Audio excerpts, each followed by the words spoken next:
Are we live on Twitter or on X? Okay, we're live on X. We're live on Facebook. And with me live here is State Representative Chris Miller. Thanks a lot for everybody listening in. And I wanted Chris on because, you know, Chris, you guys just took the oath of office for the 104th General Assembly. Congratulations. You are now in your fourth term. And you've been really good on policy down there. And in the span of less than a week, it's already silly season. Like you have always said, this is the bad idea factory. That is your term for it. And they've already got a slew of bills out there that I think are very concerning. And so I wanted to just talk to you a little bit about some of that legislation and get your response. And then I also noticed that you presented quite a few good bills. You've already filed some really good bills. But let's just start out with this one because let's go to the good bills first, because there were a number of people that actually filed legislation that would protect women's and girls' sports. But we're very fortunate today. It might be that the federal government does that work for you, because, you know, it would be darn near impossible to get a bill like that through the Illinois General Assembly. But today, in a House vote, a couple Democrats joined all the Republicans in voting to protect women and girls' sports. Unfortunately, and I guess not surprisingly, every single Democrat congressperson voted against it. It's unbelievable that we even have to have this conversation. That's the tragic thing, that our culture has slid so far into the abyss that this is actually a topic of conversation. You know, it's wrong. It's always wrong. You know, biology doesn't lie. You are what you are. If you're not sure about what you're equipped with, just take a peek down and you'll have a discovery moment. We should be able to figure it out. Okay, well, yeah, no kidding. I mean, whatever. Anyway, let's get to some of these more ridiculous bills that were filed. Okay, so Rachel Ventura, I don't know that she's a farmer of any sort, but she filed SB 45, and it makes it illegal to pull a cow's tail. Yeah. Okay, you're a farmer. You've been around cows all your life. What the hell? You know, there's a reason why they call this a bad idea factory. This is a prime example. I mean, I've been around livestock all my life. I'm a farmer in Southern Illinois, and I've raised cattle all my life. And I've never pulled a cow's tail for entertainment or anything like. I mean, it's the most absurd thing I think that I've ever heard. I've heard a lot of really bad things in the General Assembly, and sitting there thinking, how could you come up with such a dumb idea?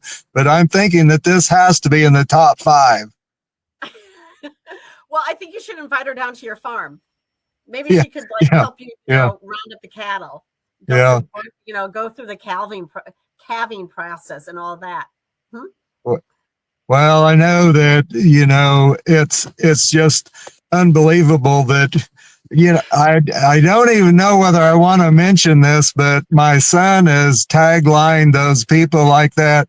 He calls them idiots. Okay, I knew this was going to be a fun interview. Okay, well, yeah. Okay, then we have, of course, you know, there's some that are very concerning, actually. There are, I want to say 2 or 3 bills, maybe 4 bills total that I've already ran into. And by the way, folks, I went through every single legislator, House and Senate, and just looked at what they had filed so far. This isn't a complete list of the idiot bills. It's just some of them that jumped out at me. And I'm telling you what, Chris, we're headed for a real problem here, because there's at least 4 bills filed that return Tier 2 pensions pretty much back to what Tier 1 is. And that is going to balloon the budget and the unfunded liability if those changes go through.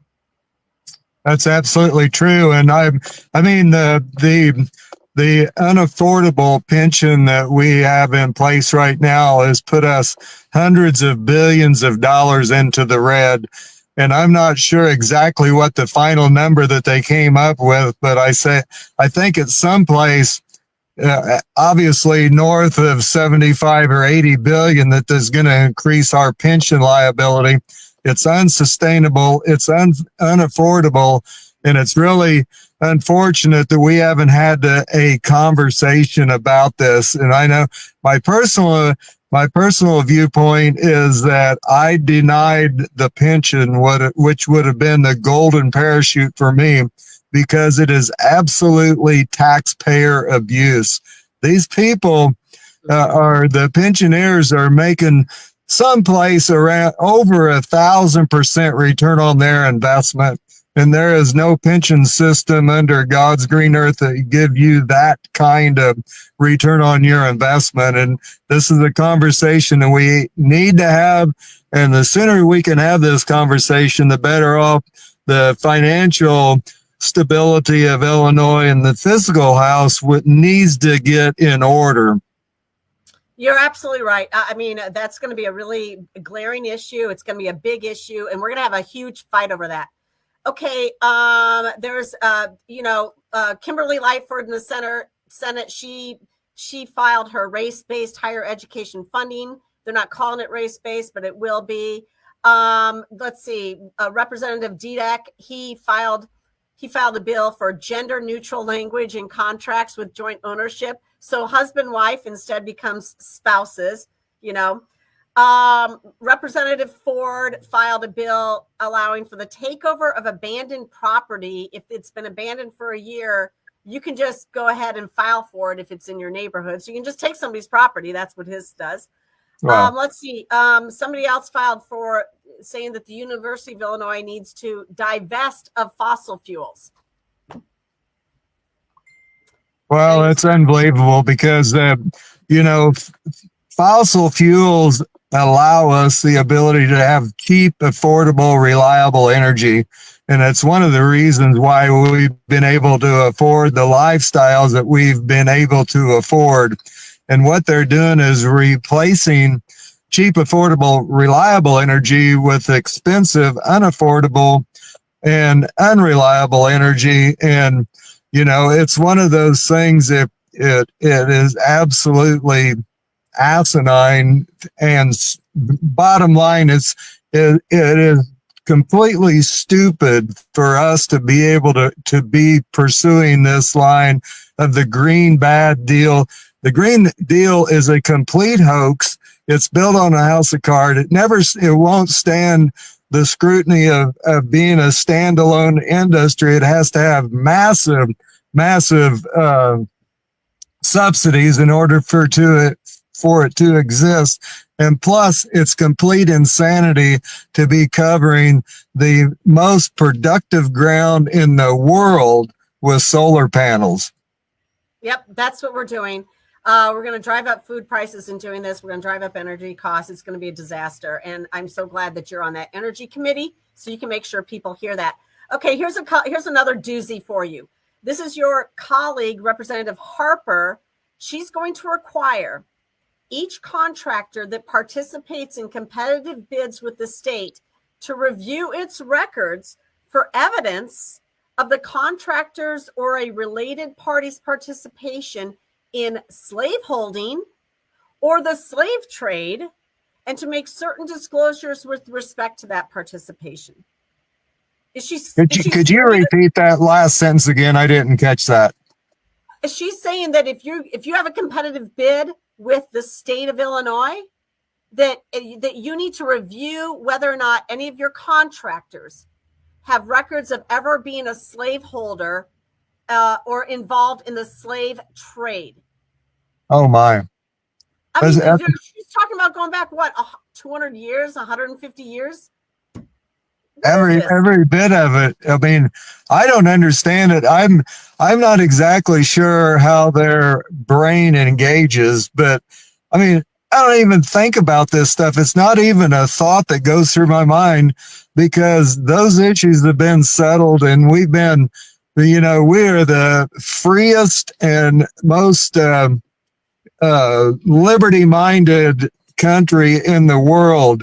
The slave trade is part of our history, and our founders have repented of that. And as we've progressed, it's not even a thought of mine anymore. It's not even a thought, of even some of my sons-in-laws. It's not, I have one from Nigeria and one from Bolivia, and they say that America is the land of opportunity.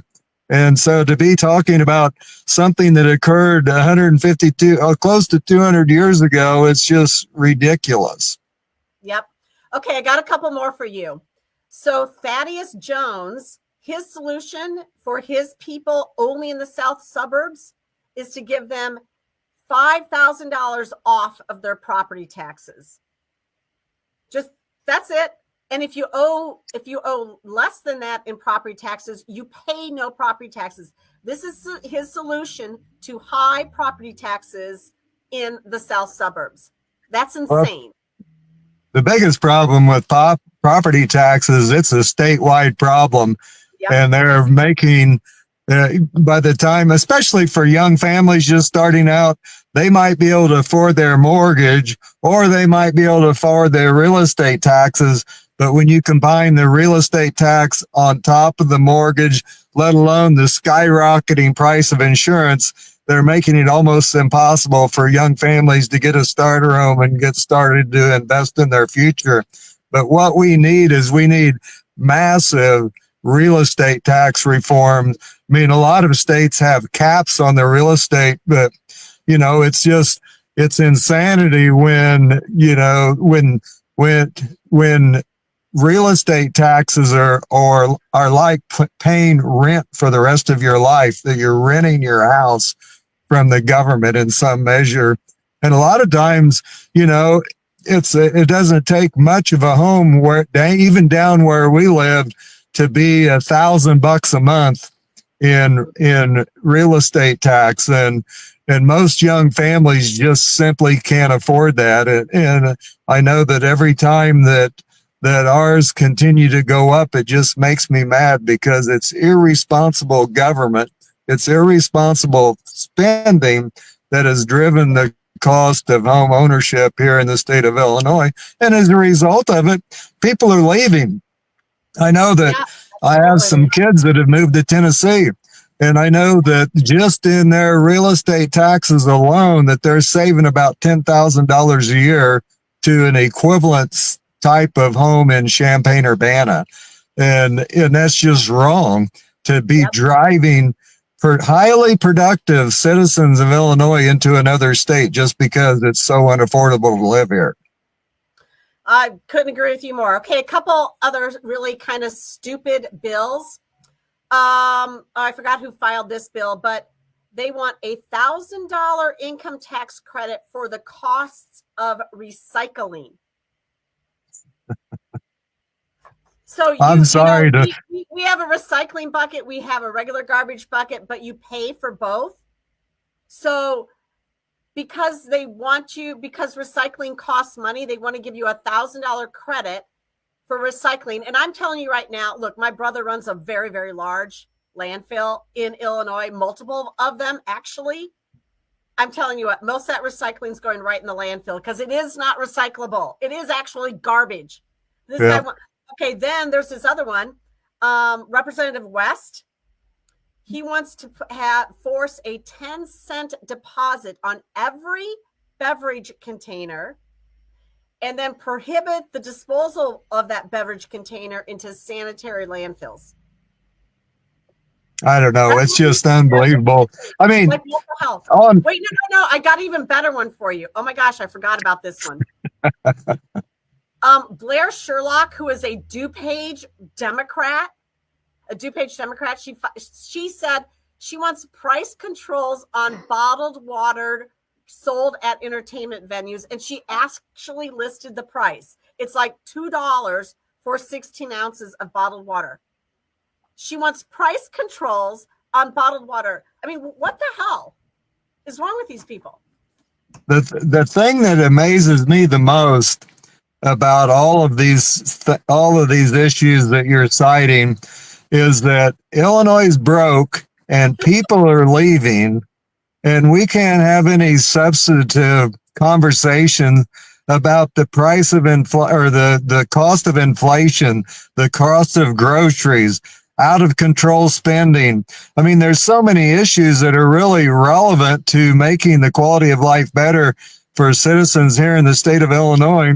And we're too busy just dealing with nonsense. I mean, to me, that these are not even, one thing that I think it would be helpful is if Speaker Welsh would throw these bills in the garbage can rather than acquiescing to them, because we need to be talking about inflation. We need to be talking about illegal immigration, sky-high property taxes, the budget deficit, high unemployment, failing public schools, the rise in crime, and ethics reform. I mean, all these issues are just a blight on the culture here in Illinois, and yet we're entering the silly season where all these people want to do is go back to their district, puff their chest out, and act like they did something. When it's which basically all they've done is waste a bunch of time and waste a bunch of taxpayer dollars for us even being in Springfield. Well, I couldn't agree with you more, but there are good people like you and a few of your colleagues that are filing great bills. And I looked at the list of bills that you filed. I mean, you've got some really good ones here. For example, audit all state spending and hiring. That's a good one. In abortion, you need to have informed consent. That's a good one. You've got, windmill construction, a bill about that and how environmentally and what the EPA needs to look into whether or not that's environmental or not. That's a good one. You've got one that prohibits foreign land acquisition, which is great. You've got the estate tax exclusion amount. That needs to actually, estate tax should go away. You're doing something on getting rid of cultivated meat. This is the fake meat stuff that Pritzker has already handed out millions of dollars in subsidies to. And then, of course, a really good one. You talk about food labeling. We should know where our beef is coming from. We should know. And you've had that bill before, and you never get a hearing. The good stuff never gets heard down there. No. I mean, how hopeful are you that any of this stuff gets heard? Yeah. No, it's incredible because I don't know, from where I come from, we really pride ourselves in truth, logic, and common sense. And in the bills that I filed have those fundamental principles that are driving the narrative behind what we're trying to accomplish there. And actually, I feel like the bills that I filed will improve the quality of life here in Illinois. And that's what we need to be focused on, not these nonsense bills that really don't do anything except make somebody feel good about pretending like they care and pretending like they're doing something to benefit the state. Well, before we let you go, the last thing, talking about nonsense bills, and that's the one that everybody's been talking about, at least today. And that's the bill that has not been filed yet, but has already been discussed by Will Guzzardi and I forgot the other guy. And that's the bill that would legalize prostitution. And instead of calling it prostitution, it would call them a sex worker. Oh, now, my. Chris, I mean, is this, to me, sounds like just another way that they want to, add more immorality to what we already have in the state of Illinois. It also seems to me that this would be another one of those things that they would try and tax, right? So right. We tax gambling and video gaming and sports betting and liquor and cannabis, and now we're going to maybe tax prostitution. Maybe this is right. Their big revenue stream idea. I don't know, but I mean, it's very depressing if we're going to be a state that legalizes prostitution, and you've got all these idiots on the other side talking about violence against women. Right. I mean, it's incredible because, Illinois used to be known as the breadbasket of the U.S., where we were highly productive both in manufacturing as well as ag products, corn, soybeans, wheat, beef cattle, hogs, you name it. We were known as a very agronomic state, and which was a huge driver in our economy. And now we're known for selling drugs. Now we're gaming. the abortion capital of the world. Come here and get your tranny surgery.